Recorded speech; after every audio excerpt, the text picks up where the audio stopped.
Operation सिंदूर से घुटनों पर था पक, इसलिए बदला संविधान, बोले सीडीज अनिल चौहान। पाकिस्तान को पिछले साल भारत ने ऑपरेशन सिंदूर के दौरान जमकर धो डाला था।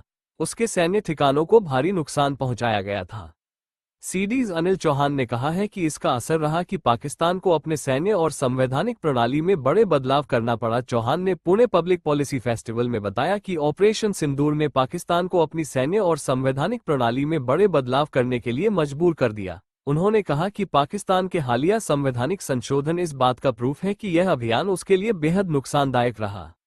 चौहान ने साफ किया कि ऑपरेशन सिंदूर फिलहाल पॉज पर है, लेकिन इसने पाकिस्तान की कमियों और सैन्य कमजोरियों को उजागर कर दिया है।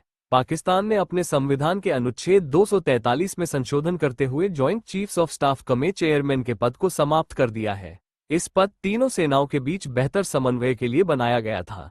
इसके जगह पर अब चीफ ऑफ डिफेंस फोर्सेज का नया पद स्थापित किया गया है। हालांकि अनिल चौहान ने इस बात पर भी चिंता व्यक्त की कि चीफ ऑफ डिफेंस फोर्सेज का गठन केवल सेना प्रमुख की सिफारिश पर ही होगा, जो संयुक्तता की भावना के खिलाफ है और शक्ति केंद्रीकरण को दर्शाता है। चौहान ने यह भी बताया कि अब पाकिस्तान के सेना प्रमुख के जिम्मे अकेले जमीनी सैन्य संचालन ही नहीं, बल्कि नौसेना, वायुसेना और परमाणु और रणनीतिक मामलों का भी नियंत्रण होगा, जो शक्ति के केंद्रीकरण की दिशा में एक बड़ा कदम है। उन्होंने बताया कि ऑपरेशन सिंदूर से भारत को भी उच्च रक्षा संगठन से जुड़े कई महत्वपूर्ण परिचालन सबक मिले हैं।